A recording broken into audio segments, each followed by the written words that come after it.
Lara, welcome to Awakening Aphrodite. Thank you, Amy. So happy to be here. Okay, I am so excited to dive in with you. Lara, I know I share with the audience a little bit about your background and what we're going to talk about today, but I'd love for you to just give us, in your own words, a synopsis of what brought you to where you are right now, the creation of your beautiful oracle deck, and just kind of your life's work. Yeah. Well, I actually learned the practice that this oracle deck teaches, this winter solstice practice, from my Qigong teacher. And that said, it's not a Qigong practice. She was a very eclectic teacher, drawing from many different traditions. And I found her actually initially through my own struggles and illness. So I very much share the wounded healer story that so many of us do in this space. The first time that I met her, I went to go see her as a practitioner on a recommendation of a friend. I was feeling terrible and couldn't seem to get myself out of the symptoms that I had tripped into.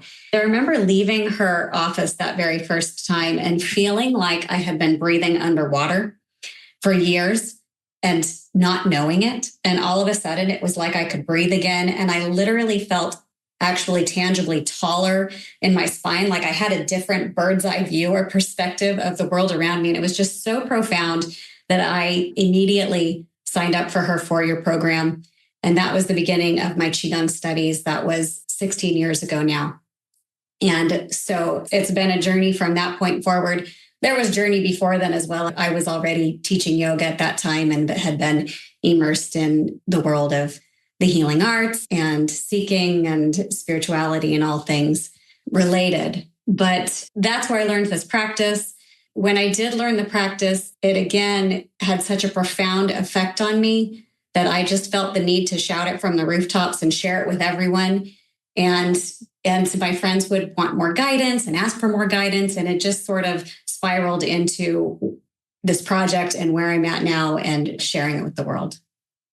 I know exactly what you're saying. Like that has actually happened to me before.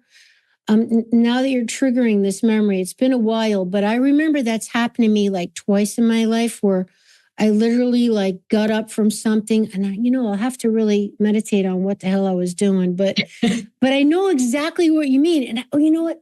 Now it's coming back to me, Lara, because I remember I told some of my family members this. They thought I was nuts, right? But I'm telling you, it was like, even like stupid things like putting my hand on the counter. I'm like, the counter is lower.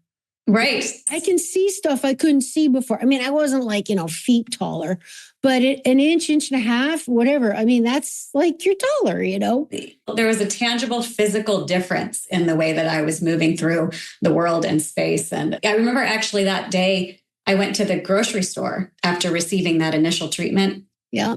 And it was the same grocery store that I went to every single week, but I was standing in line thinking that the cash register looks different. Like I'm seeing it from a different height or a different perspective. And it was an actual physical difference. And it was so profound that I signed up immediately for her 4-year medical Qigong training. And I was just all in.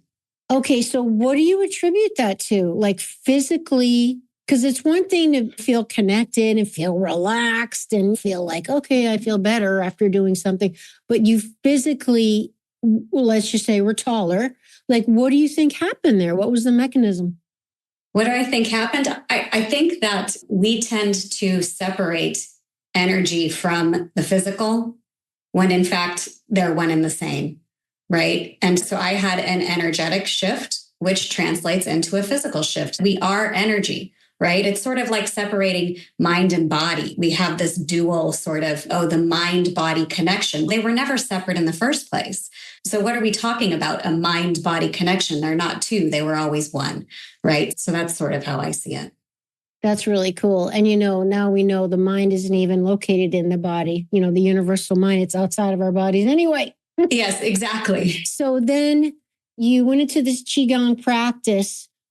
And your teacher taught you about something called the 13 Holy Nights? The 13 Holy Nights. Yeah, talk to us about that. And I know I heard you say you're going to change the name too, which I... Right, yes. Moving forward, it will be the 13 Sacred Nights. So I self-published this book, which teaches the winter solstice practice 5 seasons ago.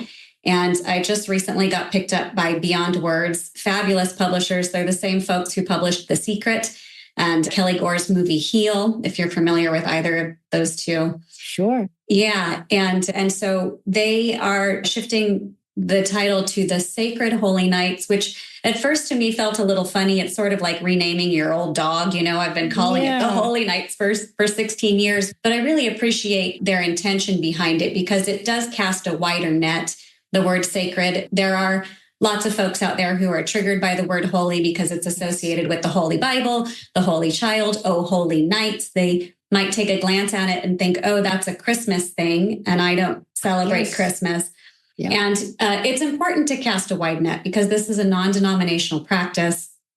It is really going back to ancient, pagan wisdom that came way before the arrival of Christianity and the way we celebrate, Christmas. And so I'm 100% okay with the sacred nights over holy. I learned this practice the year my daughter was born. She's 16 now. I just sort of scooped it up and took it in. It was magical. It was sweet. It shifted the way I moved through the holidays and the winter season. The darkness was no longer just cold and dark and I'm, waiting for spring to arrive, but there was this tangible magic that really is the place of infinite possibility, right? The radiant darkness, the womb of winter. And so it changed the way I moved through the holidays. But then also, in addition to giving me something more meaningful to anchor into during what has become this time of extreme commercialism, it also carried the thread of the sacred throughout my year. And I'm going to share with those listening the nuts and bolts of how the practice is done, and that will make sense why. But in all honesty, after 6 or 7 years of teaching yoga, followed by 16 years of Qigong, practicing Qigong, teaching Qigong, working with clients, diving into every, seminar and spiritual self-help book out there, I can honestly say that this practice has changed the way I move through my life on a daily basis more than any other practice. And in all that, all those years of study and searching and seeking, there's been a lot of practices, That's powerful. That's a powerful statement. Right? Wow. This practice, and I really mean it. And I'll explain how it's done, the nuts and bolts. And then maybe we can circle back to this question of why. Why has it been the most profound, the most impactful? But it really, truly has. Well, I'm excited to share with the audience the details of what the practice is, but let's take a step back because you mentioned it has the pagan roots. So this is something that's kind of like part of my own mission and trying to bring back ritual, sacred acts, ceremony, celebration. These are the things that give life depth and richness and heart and soul, bringing it back to our everyday existence. I did an episode on the seasons. We'll put it in the show notes. It was on the Wheel of the Year. And I was talking about how we don't celebrate things anymore. I mean, maybe a wedding here or a baby's born there. But, some people celebrate their birthday. Some don't even want to acknowledge they have a birthday. But where's the celebrations? Where are the things that give depth and richness and little things like family dinners together or grandma's recipe she makes every year and she teaches everyone how to cook it. And I'd like for you to explain to us what was it, the origin of this? Like, what was it about? What were these people, what was the objective and, the history of it? Yeah. Yeah. First, I just want to say I agree with you that ritual is so important and we're really lacking that. And it's been replaced by this empty consumerism, right? Which is not at all fulfilling. It's not a good replacement. Mm-mm. But ritual, it plugs us into the divine, right? And it reminds us collectively and individually about what is most important, what we hold most dear in our lives and in this existence. And so the winter solstice specifically has been honored, celebrated, and witnessed by humanity as far back as we can see into human history. And we know this because there are archaeological ruins all over the earth on every single continent. Most people think of Stonehenge and Newgrange, right? But they're everywhere. There's Archaim in Russia. There's Nabta in Egypt. There's Chaco Canyon, even in the United States. Yeah, New Mexico. Yeah, there are these archaeological ruins of sacred sites that were clearly designed with care and precision to capture the first rays of the solstice light, right, as it reemerges on the solstice, which is December 21st. And so many of them also were situated to capture the summer solstice and the equinoxes. But essentially, what we know is that humanity was much more aware of and tuned in the cycles and the rhythms of nature and the cosmos and the stars and the seasons, right? They were really in relationship with the natural world all around them. And we have just really severed that relationship, right? Starting with the Industrial Revolution, we slowly and systematically began to cut ourselves off from that connection, and to our detriment, I believe. One of my underlying core philosophies is that the more we align with nature, the more we align with our own highest human potential. And the more that we cut ourselves off, ignore it, isolate ourselves, try to out-chemical or outsmart nature, the sicker and the more dysfunctional we become. The winter solstice has always been this epically important happening in nature. These cultures were not only witnessing the return of the light externally on the horizon, but also internally within the human psyche. This is what we recognize when we are in relationship to nature and more intimate with nature, as we recognize as within, so without, as above, so below. It's all happening out there and in here. And the winter solstice is the rebirth of the light within the darkness, right? So we're in what I call the womb of winter, which can be thought of as the 0 point of the year, or sometimes I like to think of it as the new moon of the year, but it's the greater arc, the greater solar cycle. But we're in that place of darkness, right? That place of incubation. We have this opportunity to plant our dream seeds in the fertile soil of the darkness, the field of infinite possibility, the quantum field, source, whatever the language is there that you most resonate with. It really is this incredibly potent time when we have an opportunity to co-create and to step into that rebirth of the light, or our internal inspiration, the spark of light, the spark of inspiration for the coming cycle of seasons.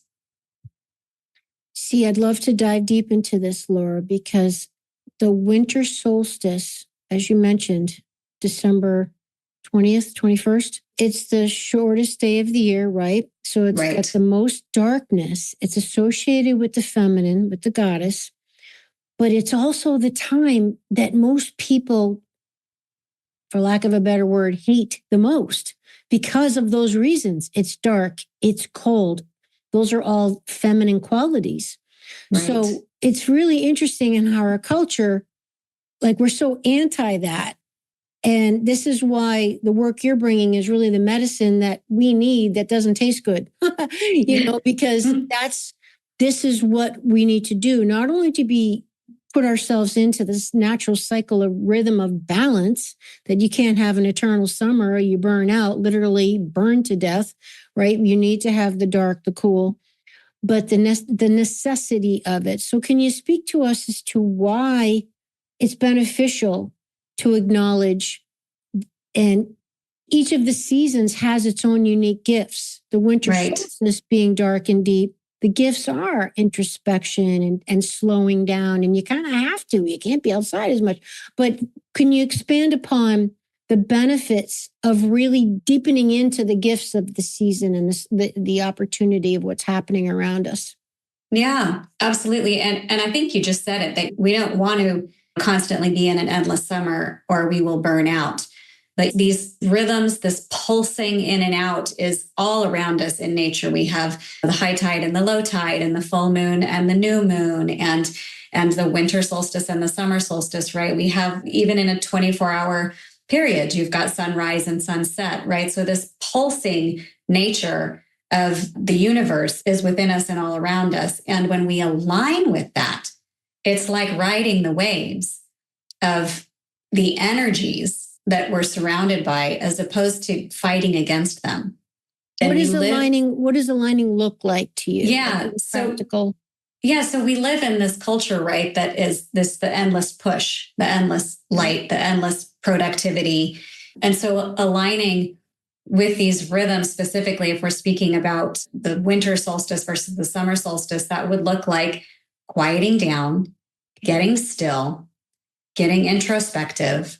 And then notice that this is at a time when our culture is shopping compulsively, right, overindulging in sugar and alcohol. So we're taxing the body as opposed to nourishing and rejuvenating and regenerating the body.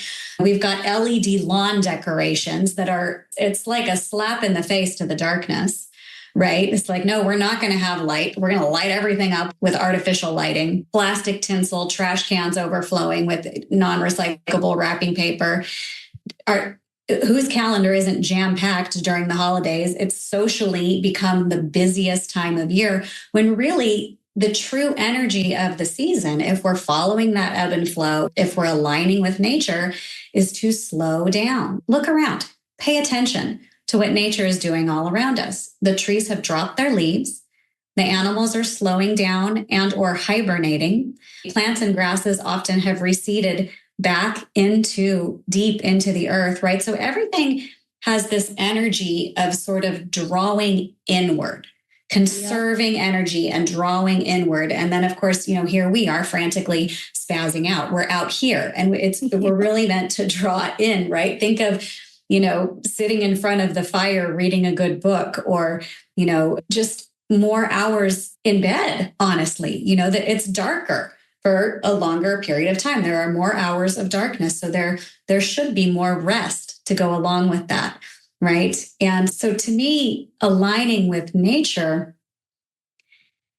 it can be challenging because you're going against the norm of what our culture is doing. And normal, of course, doesn't necessarily mean healthy, but the actual action steps can be very simple, right? Simple, not necessarily easy.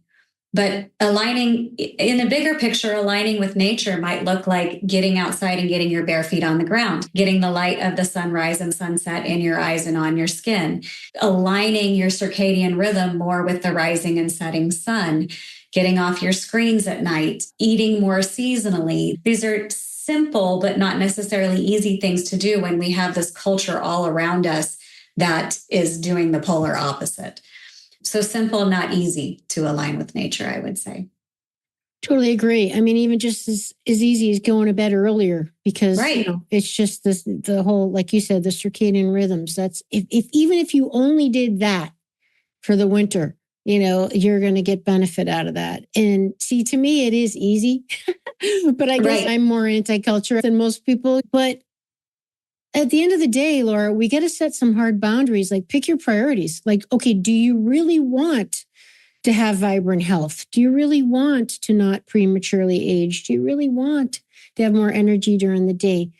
Then you got to have some boundaries on things, like there's just no way around it, but hopefully it won't be too hard for people to do.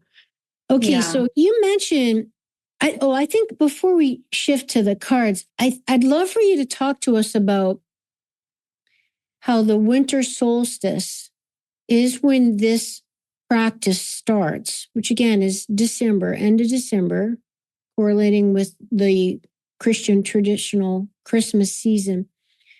The winter is known as the time of the wise woman, right? When we think about the archetypal stages of the feminine life.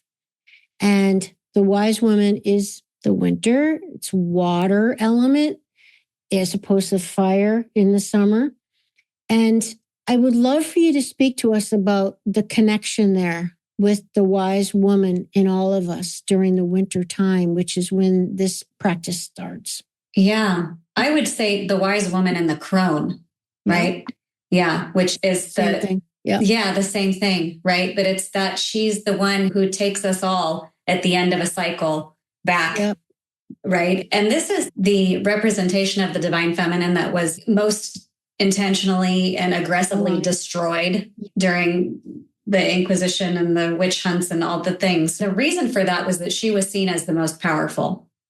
And to some degree, I think there's some psychology in there that she was feared, right? Especially by men, because she was, there's no escaping death, right? And so she represented the end of the cycle, which is where we find ourselves at the end being also a new beginning, right? Yep. And so that's where we find ourselves at the winter solstice, is at the end of one cycle and the beginning of a new cycle. And which is a really key point, Laura, because what people have to know, although it's a dormant period, it appears dormant, but it's really all the activity under the ground that you can't see. It doesn't mean it's not happening. That's a really critical point. If you're doing what you need to do, resting and going within, that's the reseeding time, which is going to grow the healthy seed for what's coming. That's right. Yeah. So this particular practice that I teach has its roots, again, way back pre-Christian and pagan traditions and the tradition of the divine feminine and the cycles and nature and everything that we're talking about. But my teacher learned this practice from the anthroposophic community and Rudolf Steiner. And then she took it and made it her own and made it much more accessible to all of us, because I don't know if you've studied Steiner at all, but he's quite an esoteric, deep study. And he didn't even really have a specific package for this practice and the themes here, but he did deliver the themes, and the anthroposophic community is where she got this. So he says, just to echo exactly what you just said, just as the seed descends into the depths of the earth to gather strength in order to sprout in the spring, so does the human soul descend spiritually into the spiritual realms and the spiritual depths during this time. And so just as the seed is gathering strength and nutrients, we are gathering spiritual strength and nutrients for our soul in this next coming cycle of seasons, which is wisdom, right? We're gathering wisdom and guidance in the womb of winter, in the divine feminine for the coming cycle. Which is key, because that's the whole point. Nature is giving us an opportunity to reset, to reflect. Most people are just so busy, they're just whizzing through their life. I mean, how many times have you said, oh my God, it's already 4:00. Where'd the day go? Or holy mackerel, it's already another holiday. Where did the year go? And the older you get, the faster it goes and all that stuff. But it's like, when do you really do the deep spiritual, introspective, reflective work and revisiting what you want to create, which I love about your method, because it really gives you an opportunity to bring your conscious awareness, to set your intentions, to not only reflect on what's been going on, but to put the pause button on for a minute and think about that seed. You know, it's an interesting dichotomy, because it's the period of the death, but it's also simultaneously the period of the birth, right? So you have the opportunity, and you talk about that a lot in your course guidebook, that this is a co-creative period. But when do we take that opportunity to think about, okay, this is what's going on or what has gone on, but this is what I want to bring in the next year. And you give your consciousness the opportunity to express itself so you can manifest what you want. Right. You know, it's a great tool. Do you want to comment on that? Yeah. And it might be an appropriate time to dive into the nuts and bolts of the practice, because that will explain how exactly that works. How do we do that? How do we express what we want for the coming cycle? Yes. So the practice begins on the winter solstice on December 21st. Okay. And we have 3 days to prepare.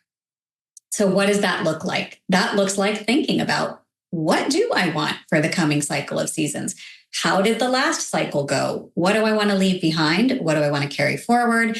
You know, you're just sort of getting excited about the 13-day practice that's coming soon. So this is, again, a 3-day period of just preparing mentally and also physically. So during that 3 days of preparation, I'm making sure that I have my non-toxic candles and matches. You're also thinking about, okay, well, what do I want to bring to this 13-day window, which is a reflection of my entire year to come? Do I want to cook more? Well, I want to go gather some recipes. Okay, this coming year, I want to meditate more. I think I'm going to get my meditation situation a little more comfortable. I'm going to go get a meditation cushion or, getting a journal for the whole process. So that's the preparation time, these first 3 days. Then the first holy night or sacred night actually falls, the window opens, the veil is lifted at sundown on December 24th. And this is the only tricky part, is that each 24-hour period represents from sundown to sundown an entire month in the coming year. So I'm getting to it. The first 24-hour period, sundown the 24th to sundown the 25th, is a reflection or an imprint of the entire year to come. Then sundown the 25th to sundown the 26th is January. Sundown the 26th to sundown the 27th represents February. Sundown the 27th to sundown the 28th represents March, and so on. So that's why it's 13. Yes. But the preceding 12 are the following 12 months represent the calendar months. Okay. And what we are doing is literally creating a blueprint or a roadmap for the year to come. And there are two pieces to that. The first piece is that you are receiving. You're getting quiet. You are paying attention to the world all around you and the world inside of you. And you're simply writing everything down in a journal, in addition to drawing your oracle cards, right? So that first night or that first 24-hour period, you draw 3 oracle cards. The oracle deck is separated into animal, herb, and crystal. So you're drawing one from each category. And those represent these overarching themes that are going to be present with you throughout the entire year, because that first 24-hour period is a reflection or a foreshadowing of the entire year to come. So you're drawing oracle cards, and then you're also just simply paying attention. So we have this extra motivation during these 13 days and nights to be hyper aware, because everything that we experience is in some way going to correlate to our life unfolding later on throughout the year. And so, people constantly ask me, well, I don't know what to write in my journal. What do I write in my Holy Nights journal? Anything and everything. It could be, this song came on the radio today, or this sign caught my eye, or I smiled at a stranger at the grocery store, or this was the conversation that I had with the woman at the checkout, or, so-and-so called me, or, oh my gosh, I went to my Christmas Eve family holiday party, and these were the things that happened. I do want to say here too that I don't crawl into a cave during the 13 holy days and nights. I'm still moving through my life. And in fact, I still participate in many of the usual holiday activities. But over the years, those things have sort of taken a back seat, and the Holy Nights is now center stage. And I say it's as if I'm walking through my life and I have this sacred little secret in my pocket. And I'm steeping in this mystery and magic. And it's so delightful, and nobody around me knows it. It's they do now. They do now. But I've got a different relationship to how I'm walking through space. And so you feel like, just what you said, you feel like you're in relationship with life. Yes. It's a back and forth all day long of receiving and noticing, and wow, the synchronicities. But yes. And whether we know it or not, right? We are in this constant conversation with the divine. And so during these 13 days, we're learning to walk more aware of that conversation, right? And so that's the receiving bit. We're being ultra present. We're drawing our oracle cards, and we're just noticing everything and writing it all down in a journal, right? So you would write a heading in your journal, first holy night and December 24th through December 25th. This is the reflection of 2025. coming up, and then you would just journal. I take my journal with me everywhere I go during the holy nights. It's not particularly beautiful or organized. There's just random things scratched down in the journal throughout the day as I'm going about my business. I write things down that catch my attention. And so that's the receiving bit. And then the second thing that's happening is, what are we consciously giving? What are we wanting? What are we desiring? What are our wishes? What are the dream seeds that we're planting? We are co-creating, right? Hand in hand with the divine. So if you want a certain person in your life, make sure you reach out to them during this 13-day window. Again, if you want to meditate more, make sure you do it during the 13-day window. If you want to garden more, get out in your garden. Or if you live in a state where you can't actually physically garden, maybe you're just flipping through seed catalogs or thinking about designing some things that you want to do in your garden come gardening season.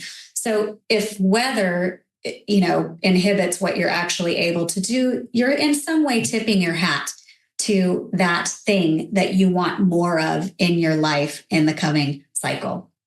So we're receiving and we're also giving, right? And that's essentially what we're doing during that 13-day window. I can tell you, after 16 years of practicing, that it is laugh out loud, goosebump inducing, the way that later on during the year, these things correlate to your life. It's like having your own crystal ball, the best psychic you've ever seen, the most insightful best friend you've ever had, like the best therapist you've ever had, the perspective, the help, the guidance that you get out of these things that you wrote down that seemed random and inconsequential at the time. It is uncanny the way that they serve to give you some greater perspective or to guide you later on during the year.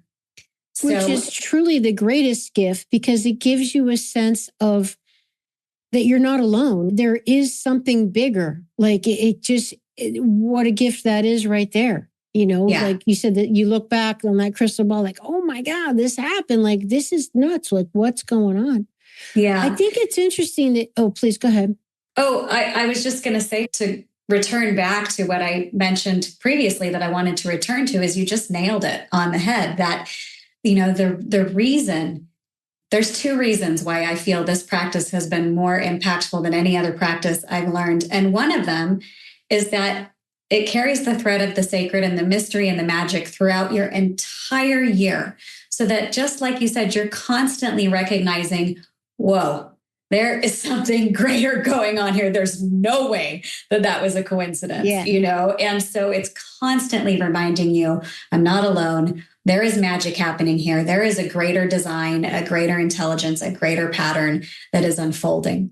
Because synchronicities are basically the divine in action. There you go. So absolutely, yes, this practice concretizes our faith in the unseen world of energy and spirit and magic and source. And then the second piece is that it's 13 days long.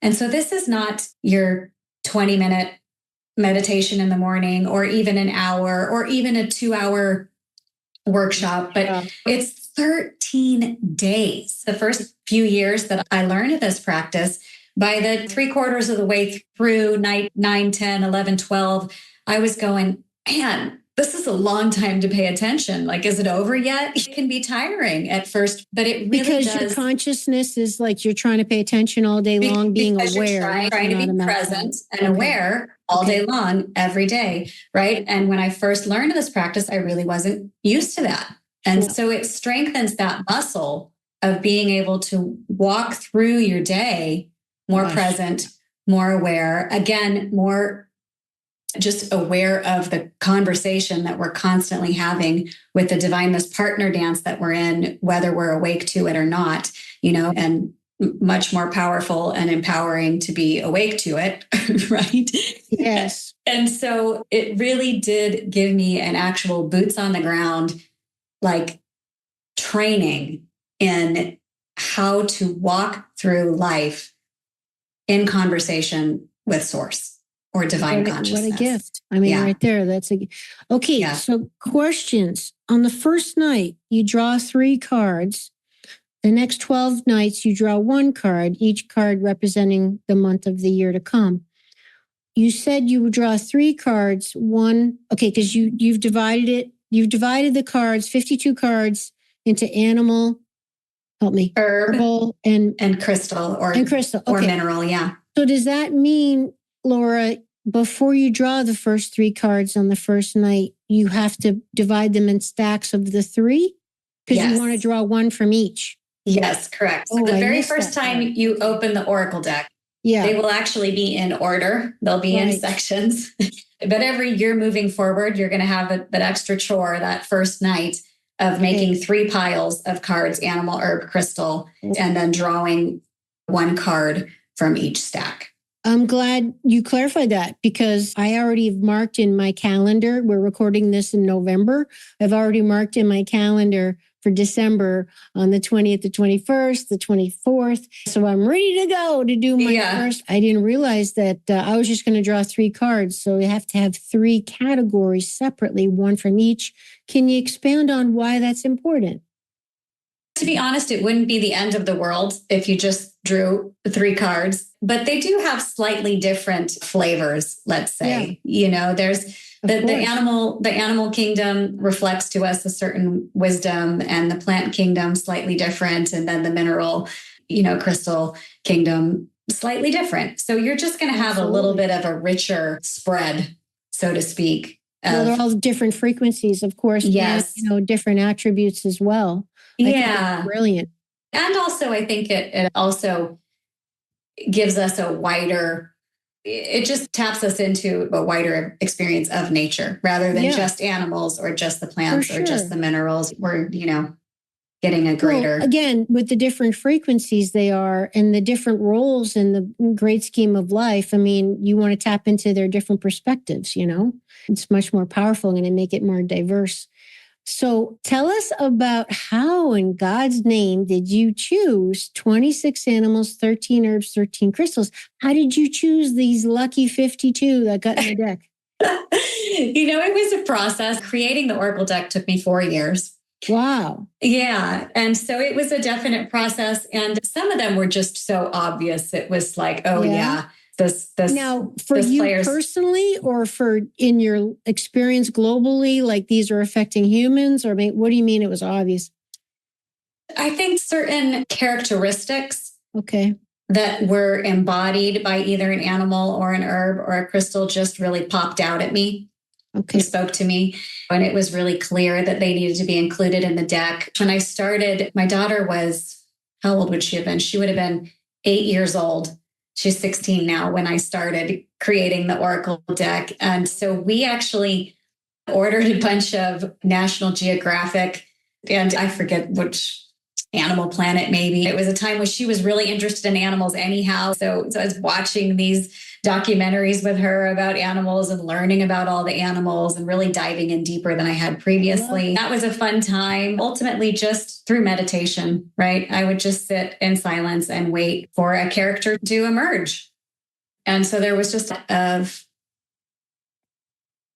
allowing, I would say, just allowing certain characters or certain attributes or certain things to bubble to the surface and to ask to be heard or to be explored. And then I would dive in deeper. So, yeah. And that was going to be my next question of how you actually communicated with these things, in particular, like one of the rocks. How did you actually get the downloads, Laura, just to share with us so we can do it ourselves? Absolutely. It's really just a matter of getting quiet and allowing that information to come through. If I had access to the stones, I'm trying to think if I had access to every single stone. I think I may have, that I was able to actually hold them in my hand and meditate with that crystal. I've been studying herbs for many, many years, over a decade before creating the Oracle deck. And so I was really familiar with a lot of the plants and the herbs, and having taken them into my own body or in different practices in different ways, I was already sort of familiar with the herbs and the minerals. And then this is a story that I told with Paul the other day, Paul Check. Very often the information would come through meditation, which felt like more of a psychic download or something that would bubble up internally, a knowing when I'm just sitting in silence.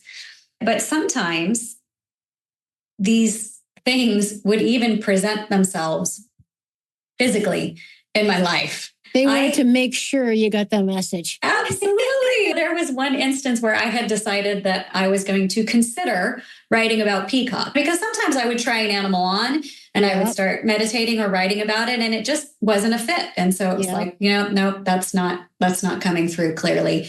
But I decided, okay, peacock, you're up, you're next. And literally the following day, I went for a drive in the country, a beautiful country road that my daughter and I liked to go explore. And we're driving down this road and we passed by a yard that literally had like 30 peacocks and peahens just hanging around in the yard. And my daughter, again, she must have been 10 years old at that time. And Mom, can we stop? And so I pull over and I'm chuckling internally because I know, I asked for this yesterday. Okay, here you are, peacock. You're definitely in the book. Got it. It's like, is this obvious enough for you, Laura? Here we are. Yeah. And anyway, we pulled over and the owner of the property ended up coming out and asking us to come in and enjoy the peacock. There was some wisdom that came through in my conversation with her that was so beautiful. Wow. And so, this is, again, that synchronicity thing. I really have noticed over the years that when we are more aware of our conversation with the divine and we're more consciously in communication, the information doesn't just show up internally in our, in our consciousness and in our awareness, in our mind through meditation, but it often also literally shows up in real life events that are so synchronistic and hilarious that, again, we're laughing out loud. We've got goosebumps. We're just going, there's no way that, there is not something bigger going on here. And I'll just add that, for people who say that stuff never happens to me. It's like, just start paying attention and don't rule out anything. And just the fact that if you open yourself to it could happen, like it could be possible, and don't dismiss the littlest thing, you'll start to develop the spidey senses. Like you'll start to develop the awareness, the ability to make connections and see patterns. And then it kind of becomes more obvious. Yes. I love that you bring that up because it really is true. The more that you're just open to it, the more it starts to happen. And the more it starts to happen, the more you believe it. And the more you believe it, the more it starts to happen. Yeah. And I've witnessed this in myself and so many other people. We often write off true synchronicities. Oh, well, that was just because this or that. Or we try to find some logical explanation. Yep. And there's no need for that. The magic is real, and be open to it and recognize it when it shows up and just be grateful and don't try to explain it away. Back to when you were explaining the actual practice, the process, how the 13 days, which is the practice, how that period is so critical because you even said it could be tiring because you're really trying to maintain a vigilant awareness during those days to be receptive to things. And you've referred to it as the womb. I think that's just so perfect because you're just thinking it's a gestation period of the year to come. It's that little window of time that how much of it do you think, Laura, is interactive that we're actually kind of, well, I know we've talked about co-creating, but because you're thinking about what you want, but then you're paying attention to what you're getting. But what if it's like, yeah, but I want this. And I'm like, this isn't happening during this 13-day period. Like, how does all that kind of work and with what you've seen with your clients and people doing this? Like, let's say they didn't get any downloads during the 13 days of kind of what they wanted. And then the year went by and they were like, but I didn't get what I wanted. Like, does that happen? I think it's a process. I think there's always an element of surrender to some higher part of ourselves, perhaps knowing better than our personal mind or ego, right? Yeah. At times. And there's unanswered prayers, which maybe years down the road, you're going to be grateful for. That's what they say. Sometimes you got to thank God for unanswered prayers. So I think we have to hold the mystery lightly and not strangle it. And I think sometimes we can get too particular and maybe too discouraged when something didn't play out exactly as we dictated or expected, and it was different. Like, don't throw the baby out with the bathwater, right? Yep. Our life is a practice. Life is the practice. And we are continually learning to refine how we interact with this playing field that we call life. And it's not going to be exact and it's not going to be perfect. And so I would also caution people to not take things too literally during the holy nights. It has certainly happened to me that things have unfolded word for word. And that's just like this moment of breathlessness, right? I would love for you to share a couple of those when you're done this thought. Yeah. The things that actually happen. Yeah, I will. And that is incredible. And it's amazing when that happens. And it's so fun and it's so delightful and it's so beautiful. But so often it can be much more of a metaphor, or something that there's going to be an interpretation that happens, right? And that's not necessarily any less powerful, but I think sometimes when we get too attached to wanting those moments where the magic is so obvious, it can be self-defeating, because then we start to get down on our experience, like, oh, it's not magical enough, or it's not perfect enough, or I thought because I drew this card, I drew X card, and that I, in my head, decided that meant that Y was supposed to happen and Y didn't happen, so it must not be true, and I think at that point we're strangling the mystery. And we just have to hold it lightly. Remember that everything that shows up during the holy nights is meant to be helpful. A lot of people have called me over the years saying, oh my goodness, this terrible thing happened during the holy nights. Does that mean that next year is going to be absolutely awful? Or especially if something hard happens on the first holy night, which is a reflection of the entire year to come, And so it's so important to remember that it's not always word for word. And maybe there was something that you learned during that kerfuffle during the first holy night that is going to serve you to avoid some difficulty later, or to navigate more gracefully around, under, over, or through something that would have otherwise maybe been a disaster later on. And so it's whatever you receive during the 13 holy nights, it's always meant to be a gift. It's never meant to be a curse, and you are the only person who can curse yourself. So if you're believing, oh gosh, this means something terrible is going to happen, well, you may influence prophecy. Be careful of the story that you give it, that you attach to it. And really, if you approach this practice as a gift, knowing that whatever shows up is always meant to be a gift and helpful.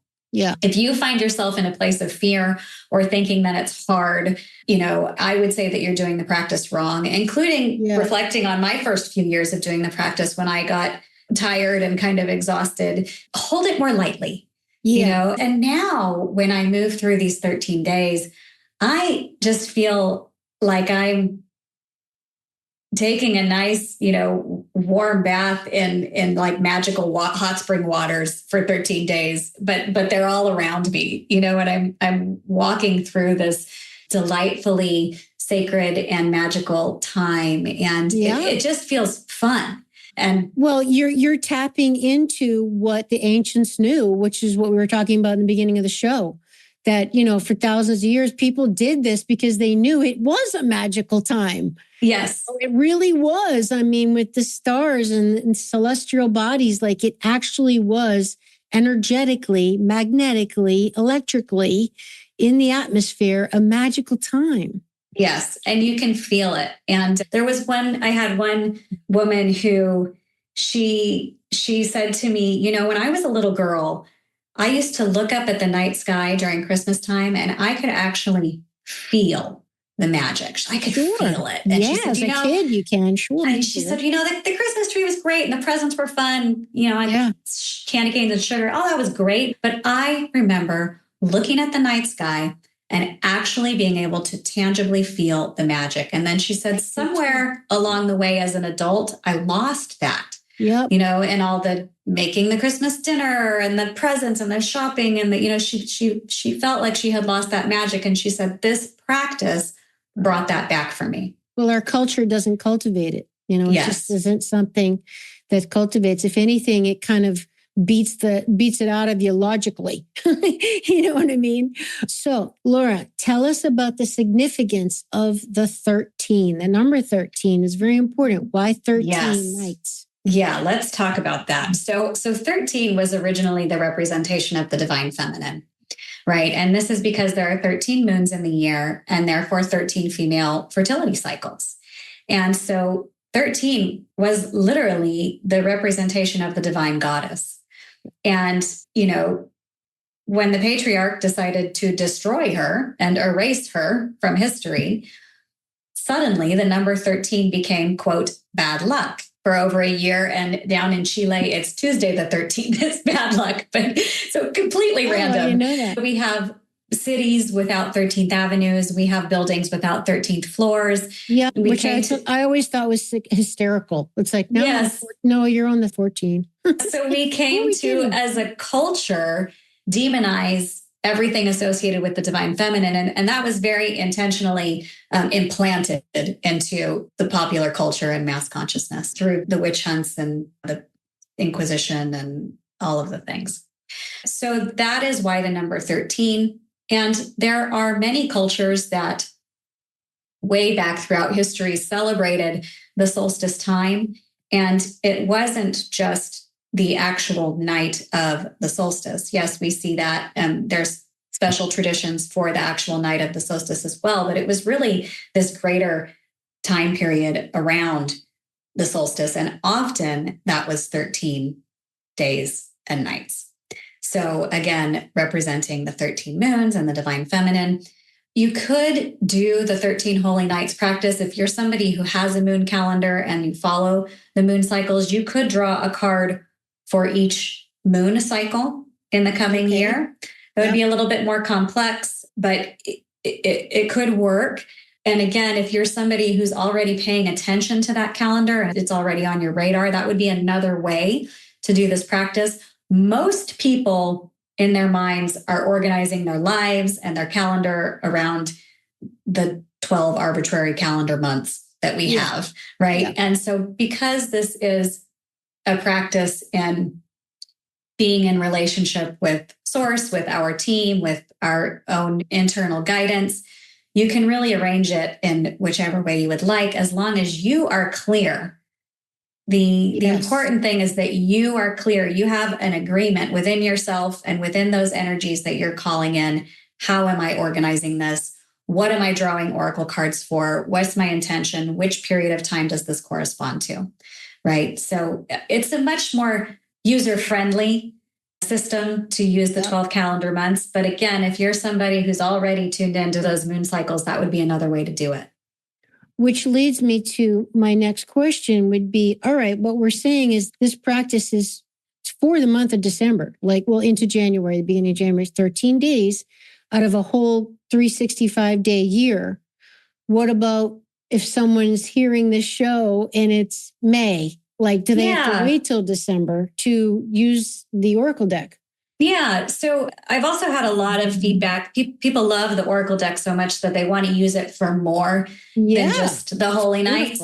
Yeah. And of course, feel free. This can be used like any other Oracle deck. And some people love it so much they draw from it every single day. Yeah. Every morning, they draw an oracle card to sort of give them a focus and something to think about and an angle to approach their day from. And then some people who are people that have all kinds of oracle decks, they sort of set this oracle deck aside and they say, no, this is my special 13 Holy Nights oracle deck, and I'm going to use my other oracle decks daily throughout the year. You could also pull it out just when there's something big up in your life and you need a little bit of extra guidance and support, and you maybe have a particular question that's really up for you. That might be another way to use it. So you can use the Oracle deck throughout the year if you so desire. If you want to save it and let it be your special Holy Nights deck, that's perfectly fine too. In order to do the winter solstice practice of the 13 sacred or holy nights, you really got to catch that window. Some people, just because of the nature of me being out in the world and talking about it during this season, some people will order and get the deck maybe on night 3 of the holy nights, or even the 6th night or the 9th night. And to those people, I say, this isn't ideal, but in a pinch, you can go ahead and, on the 6th night, get clear in your mind and say, okay, I'm now drawing an oracle card for the first night. Now I'm drawing an oracle card for the second night, and you can catch up.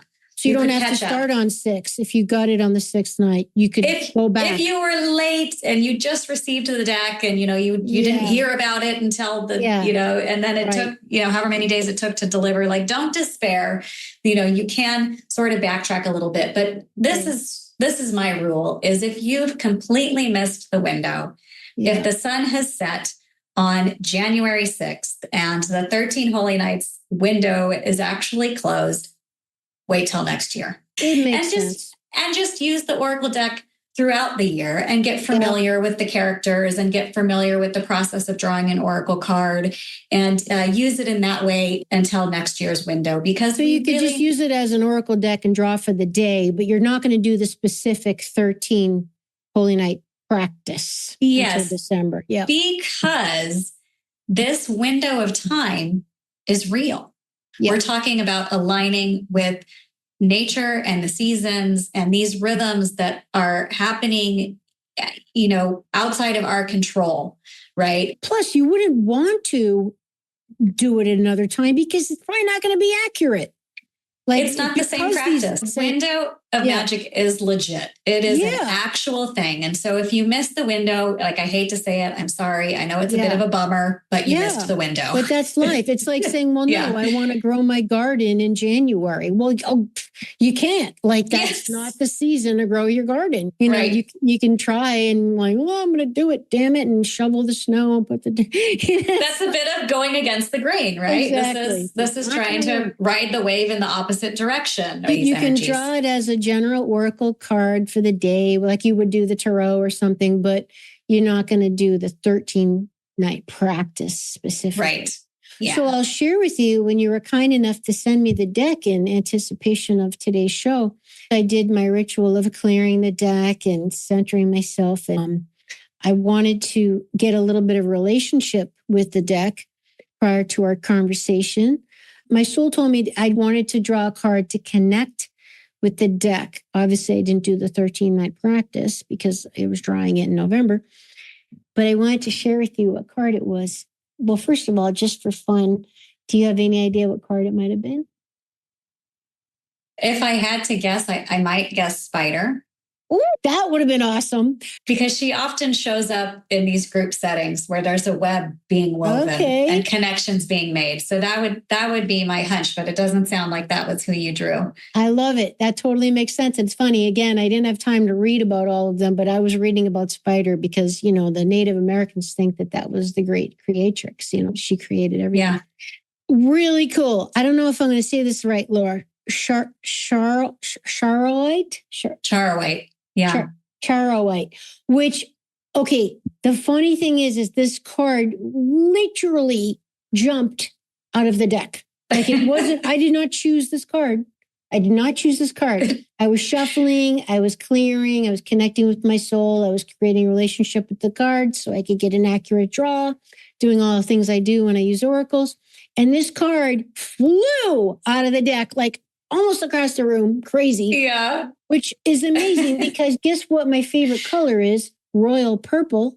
Wow. And then, of course, I read about it. And this crystal is from a river. And it has specks of gold and black in it. And it's so cool. And it's about service. Do you want to talk to I'm showing it. If you're on the YouTube channel, Awakening Aphrodite podcast for YouTube, just gorgeous. Do you have any thoughts about this card in particular as to why maybe that jumped out on me? I've had so many people write me and they say, I was shuffling the cards and this card, such and such card fell out of the deck. Exactly. And then I said, no. And I put it back in and I shuffled the cards and then I drew the cards the way you're supposed to. Yeah. And they always draw the same card. Right. And it's just hysterical because it's like the mystery is just laughing and giving you a little experience in coincidence and synchronicity right off the bat. But yeah, Charoite is about a service, right? Uh-huh.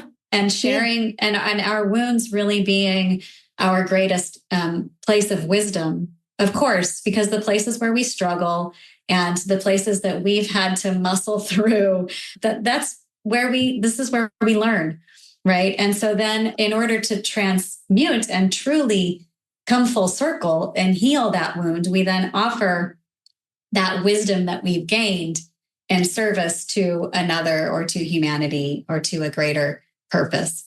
right? And beautifully said. I had to just really pause with that, because once I read the beautiful guidebook accompanying write-up on it, I was like, wow, like how you can contribute your gifts to the world. And like, you got a beautiful quote here from Joseph Campbell: where you stumble, there is your treasure. It's just so cool. I wanted to just add too, while we're talking about Char White and service, that I actually think that this is the biggest thing that's missing from the whole manifestation movement is service, right? Yeah. Because everybody's so focused on manifest. What you're going to get, what you want. I want that. I want this. I want that. And really, if we are on a path of spiritual development, that process of manifestation needs to be in service to something higher. Totally. Right. And that can start as a real gradual shift. So if you want to manifest like your dream car, maybe instead of just thinking like, I want this, and I'm not a car person, so, bear with me with this metaphor, but I want this car, and it's just all kind of ego driven and personal. But maybe you start to shift it towards like, well, if I had a car that was functioning and safe and all of these things, then maybe I would be able to take my family on more adventures or go on more adventures that would somehow serve to enrich the lives of others or even myself, right? You can start to shift it just a little bit to start to recognize, even if you have your list of things that you want to manifest, maybe just shift your perspective a little bit, go back and look at the things that you want to manifest and think about, well, if I get this thing that I want, how is that going to serve somebody else? That's such an important point, because what you're saying is you're reminding us to acknowledge the law of giving and receiving, that's just part of, again, being part of the bigger picture of how life works. Yeah. Brilliant. I'll add as one final note, I did a draw for today, our conversation today. And the card I got, which actually was surprising, was quartz. Quartz. Oh, beautiful. Perfect. That's amazing, right? We know this. It's used in like computers and all kinds of things to amplify energy. It's really a valuable mineral and technology in the world because it amplifies energy.